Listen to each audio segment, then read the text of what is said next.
Another week has come and gone, and that means we have more Millikin Athletics action to catch up on. Welcome to this week's edition of Behind the Blue. Millikin volleyball played in just one game last week. The Big Blue hosted CCIW opponent Illinois Wesleyan on Friday night.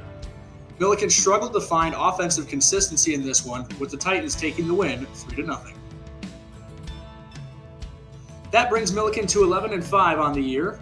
Their first loss in CCIW play drops them to third in the conference. And this week, Millikin will host the current conference leader in Wheaton College on Wednesday before hitting the road on Saturday to head up to Augustana. Moving on to men's soccer, they took to the road Wednesday against North Central. Millikin would trail by 2 after just 18 minutes, and that's where the deficit would stay. Keeper John Kubler made 12 saves as North Central remained undefeated on the year. Saturday saw Millikin head up to Augustana. The Big Blue finally found the win column for the first time this season, defeating the Vikings 2-1. After going up early, Millikin would concede in the 59th minute to let the Vikings tie the game. However, the Big Blue would take the lead back for good just 14 seconds later and hang on for the win.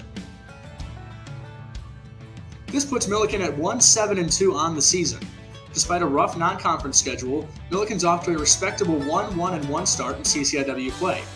This record is good for fourth in the conference, and men's soccer takes on Elmhurst at home on Wednesday evening. Moving to women's soccer, they opened the week against Illinois College on Wednesday. This one was all Millikin. Maddie Wood would score 2 times in a 90-second period, and Bailey Blecker would score a ridiculous goal going bar down from a near impossible angle to put Millikin up 3-0 just 27 minutes in.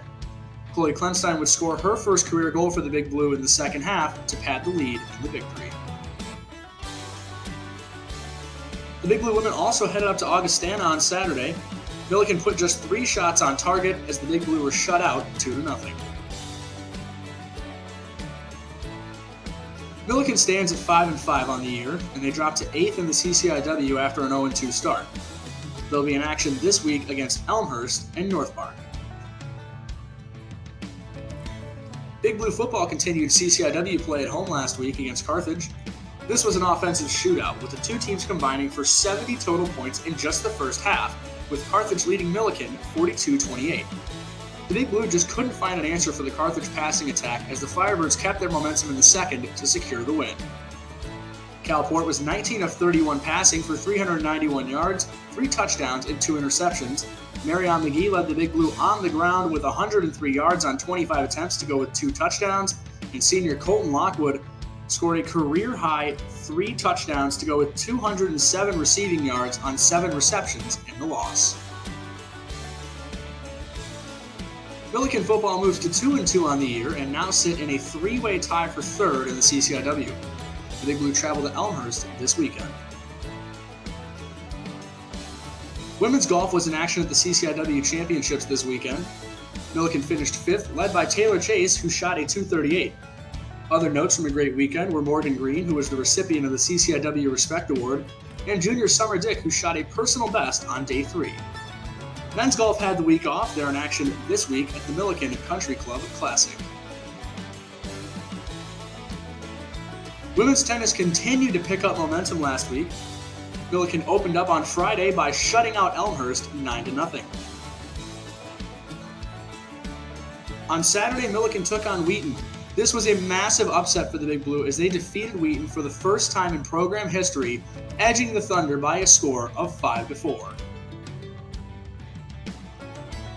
Women's tennis now stands at 7-1, and they're up 2 spots to second place in the CCIW. This weekend, Millikin is in duels action on Friday and Saturday at home. Cross country was in action last weekend at Augustana. The men finished 7th with a team score of 213 points. Dane Alexander and Ben Kuxman led the way for Millikin, with freshman Isaiah Didda making their way into Millikin's top 3 for the first time this season. The Millikin women were also in action this weekend at Augie. Haley O'Malley continued her run of incredible performances as Millikin finished 9th with a team 226. Cross country gets the week off. Now it's time to recognize our Big Blue Athletes of the Week. Our first athlete is Chloe Saban. Last week, Chloe was a perfect 4-0 for the Big Blue. She also won the crucial 5th and final match for Millikin to secure the program's first win over Wheaton in their history. We caught up with Chloe earlier in the week. Take a listen. We are here with Chloe Sabin, one of our athletes of the week. Chloe, what is your approach when it comes to game day? And do you have any pregame superstitions or rituals? My approach to game day is to just listen to some of my favorite music and get in the right headspace before stepping out on court. I don't really have any rituals, I would say, or superstitions. I just get out there and play. Do you prefer playing singles or doubles? Honestly, it just depends on the day. If I'm having a good day, I love playing both. If I'm having a bad day, I probably like playing doubles because I can take out my anger on the person that's at the net against me. And playing with Nicole is fun. Has there been a large adjustment moving from high school to the college game? For workload of classwork and stuff like that, no, because I was an AP, IB, and honors student in high school.